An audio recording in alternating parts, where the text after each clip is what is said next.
Okay, guys. So we're done with 1 point, 2 point perspective. Now we're going to start drawing. So in my career, I used a lot of different techniques. I went to art school in France. As you know, if you Google my name, you can find a bunch of information about me. But I also worked 4 years in an animation studio in Paris, working on animation movies, and they were using different techniques for drawing. And one that I think is the most beneficial, if you can master it, is called breaking down in simple shapes. If you know how to use that technique, then you can, the sky is the limit.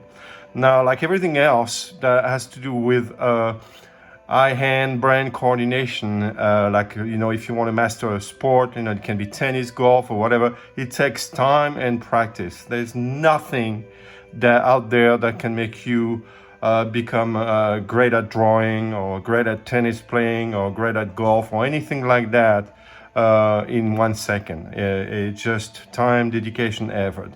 Roughly, to master any kind of skills, you need about 100 hours. That's the research on neuroscience. And to become like a great master at anything, it's I would say it's a lifetime, but they say it's about 9 years. So be patient. This is just 101. It's like a little buffet of different techniques you can practice, every day if you want to pursue drawing. So let's get started on that. Basically, when we draw, you're not going to use ruler anymore. That was for perspective.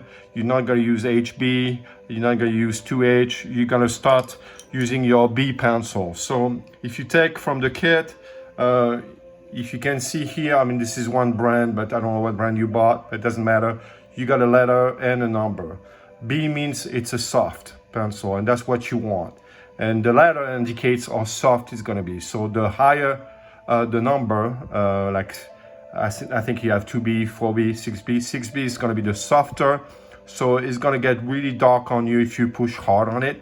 And then you got 2B and 4B. I'm going to use, it doesn't matter. Whatever is comfortable for you, I'm going to use the 4B, okay? So you have a file that's called Breaking Down in Simple Shapes. You want to open that up. You already did that. I want you to read everything, and then you got to produce the two examples there is on that PDF or Word document, which is, I think, a pencil sharpener, very simple, and then you have a bird, okay? When you're done with this, I want you to open a PowerPoint that is actually titled Breaking Down in Simple Shapes, and that would be posted, at the same place, announcement. And you got a series of, photos of objects that I want you to take as a model to draw. So first thing about breaking down in simple shape, you're gonna learn a technique that is called ghosting. Ghosting, it's how to create shapes without using tools. So for example, if I want to do a circle, I'm gonna kind of get a feel by rotating my hand. I'm lefty, as you can tell, well, you know that already.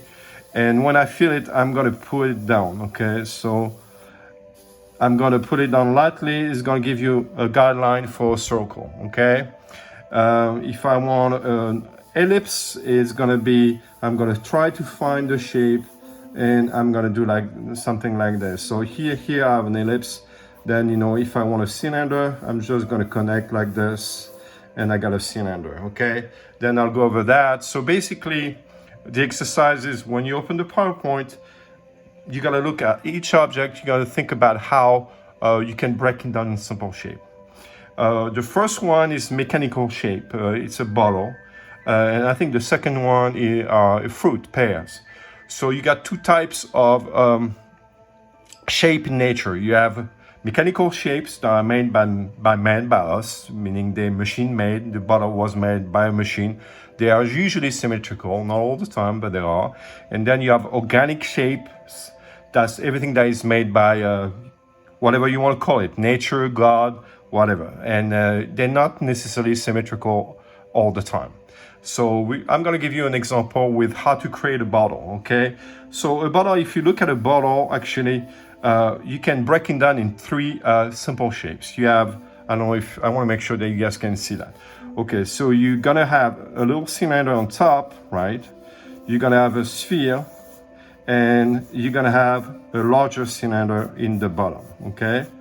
So this can, you know, if I start to stack them up together, so you always want to create your center line as well. So I'm going to create, this one needs to be sharpening. I'm going to create a center line here, okay? Then I'm going to stack up a cylinder, and then I'm going to put my sphere. I'm going to put half a sphere on top, and then I'm going to stack up my smaller cylinder here, okay? So don't try to be perfect at first. And this is gonna give you a guidelines to go over and then make all the modifications you wanna make, you know, and push harder, you know, to have your bottle shapes, okay? So here we go.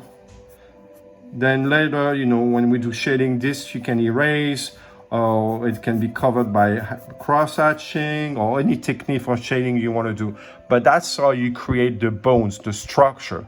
If your structure is not right, then your drawing will never be right. So we're not worrying about shading yet. We're trying to get all those drawings from the PDF, breaking down in simple shapes. So the exercise, every time you look at something, thinking what kind of simple shapes I can use to actually create this drawing or create this object.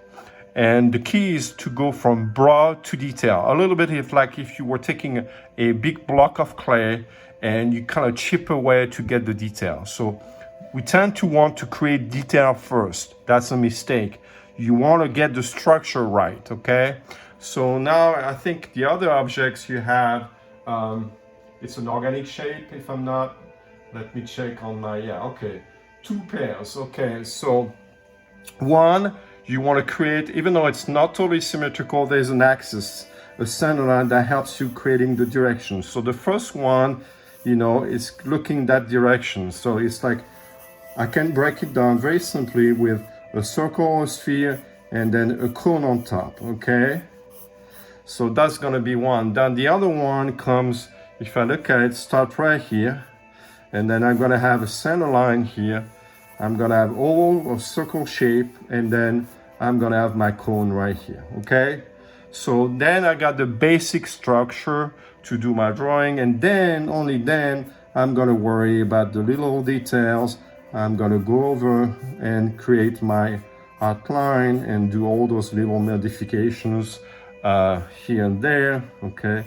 Here you have the stem, etc., etc., okay?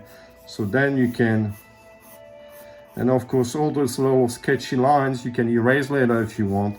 Don't have to do it right now. We're not looking to do a pretty drawing. We're just looking to get it right first. And then you will have a cast shadow here underneath. You can cross hatch, you can do whatever. But again, we're not worrying about creating shade or shadows yet. So this is, you know, to get you started. So every time you're gonna look at those drawings, you try to understand how you would build it with simple shapes first. Create the axis, the direction, create your ghosting and your shapes, put it together, and then coming and doing your outline, okay?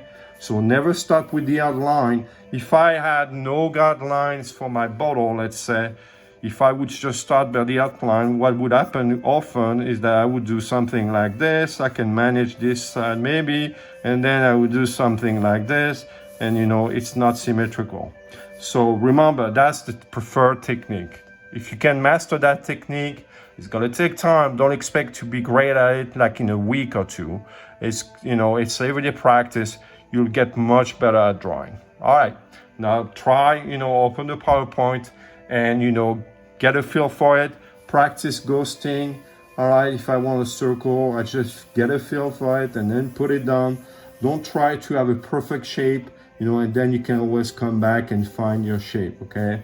All right, guys. Now it's your turn.